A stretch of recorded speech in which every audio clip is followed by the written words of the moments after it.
രാവിലെ മത്സരാർത്ഥികൾക്കെല്ലാം ഒരു morning task കൊടുത്തു. ആ മോർണിംഗ് ടാസ്കിനകത്ത് റെഡ്, ഗ്രീന്, യെല്ലോ സിഗ്നലുകൾ ആർക്കൊക്കെ കൊടുക്കും എന്നാണ് ബിഗ് ബോസ് കൊടുത്തത്.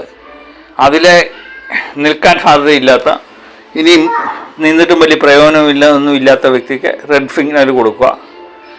അതുപോലെ ഗ്രീൻ, കുഴപ്പമൊന്നുമില്ല, നല്ല രീതിയിൽ തന്നെ പോകുന്നുവെന്ന് പറയുന്ന വ്യക്തിക്ക് ഗ്രീൻ സിഗ്നൽ കൊടുക്കുക.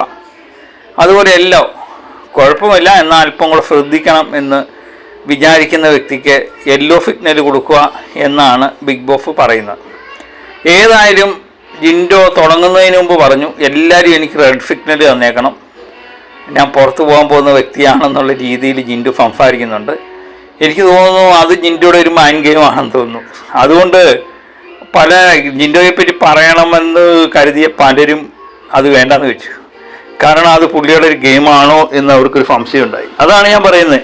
ജിൻഡോ ചില കാര്യങ്ങൾ ആവശ്യമില്ലാതെ പറയും, അപ്പം നമുക്ക് തോന്നുന്നു ഇത് ആവശ്യമില്ലാത്ത കാര്യമാണല്ലോ. പക്ഷേ പലപ്പോഴും എനിക്ക് തോന്നുന്നു ഭൂരിപക്ഷം ആൾക്കാരും ജിൻഡോയുടെ പേര് പറയാനിരുന്നതാണ്. പക്ഷേ ജിൻഡോ ഇങ്ങനെ പറഞ്ഞുകൊണ്ട് 2 വട്ടം ആലോചിച്ചാണ് പലരും പേര് പറഞ്ഞത്. അതുകൊണ്ട് ജിൻഡോയുടെ പേര് വളരെ കുറവായിരുന്നു.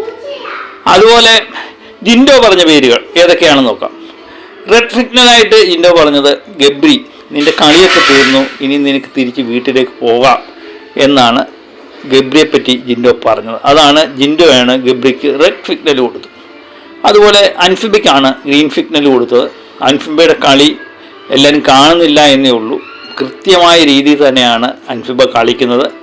അത് നല്ല രീതിയിൽ തന്നെ പോകുന്നുമുണ്ട്. പ്രേക്ഷക പിന്തുണ കിട്ടും എന്ന് തന്നെയാണ് എൻ്റെ പ്രതീക്ഷയെന്ന് ജിൻഡോ പറയുന്നുണ്ട്.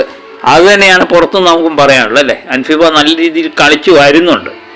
അത് അൻഫിബയ്ക്ക് ഗുണമായി അവശേഷിക്കുമെന്ന് തോന്നുന്നു. പിന്നെ യെല്ലോ സിഗ്നൽ കൊടുത്തത് നന്ദനയ്ക്കാണ്. നന്ദ അല്പം കൂടെ ശ്രദ്ധിച്ചു കഴിഞ്ഞാൽ നല്ല ഗെയിമറാണെന്ന് ജിൻഡോ പറയുന്നുണ്ട്.